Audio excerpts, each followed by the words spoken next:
السلام علیکم ورحمۃ اللہ وبرکاتہ، نحمد و نصلی علی رسول الکریم، اما بعد، فاعوذ باللہ من الشیطان الرجیم، بسم اللہ الرحمن الرحیم، رب اشرح لی صدری ویسر لی امری واحلل عقدۃ من لسانی یفقہوا قولی، رب زدنی علما، اللہم فقہنا فی الدین۔ مجھ سے کسی بہن نے یہ سوال کیا تھا کہ مجھے اللہ تعالیٰ نے بیٹا نہیں دیا، تو وہ کون سا خواب ہے کہ میں دیکھوں تو مجھے امید مل جائے کہ اب مجھے اللہ تعالیٰ بیٹے کی دولت سے نوازنے والے۔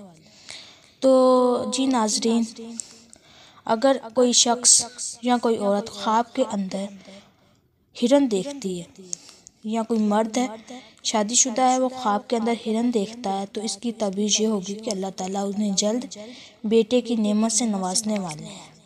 اس کے علاوہ اگر کوئی شخص خواب کے اندر امرود دیکھتا ہے تو اس کی تعبیر یہ ہوتی ہے کہ اس کی مراد پوری ہو جائے گی، یعنی اگر وہ بے اولاد ہے تو اللہ تعالیٰ بیٹے کی دولت سے نوازیں گے۔ اگر کوئی عورت ہے اور اس کی کافی ساری بیٹیاں ہیں اور بیٹا نہیں ہوا اور وہ خواب کے اندر امرود دیکھتی ہے تو اس کی تعبیر یہ ہوگی کہ اب اللہ تعالیٰ اسے بیٹے سے نوازنے والے ہیں۔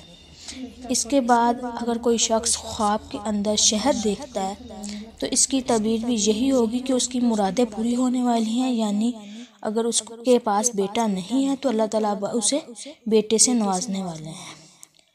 اس کے علاوہ اگر کوئی شخص خواب کے اندر انگلیاں دیکھتا ہے، انگلیاں، تو اس کی تعبیر بھی یہی ہوتی ہے کہ اللہ تعالیٰ اسے فرزند سے نوازنے والے ہیں، یعنی بیٹا دینے والے ہیں۔ اس کے علاوہ اگر کوئی شخص خواب کے اندر انگوٹھی دیکھتا ہے تو اس کی تعبیر بھی یہی ہوتی ہے کہ اب اسے بیٹا ملنے والا ہے۔ جی ناظرین، امید کرتی ہوں آج کی ہماری ویڈیو آپ کو اچھی لگی ہوگی۔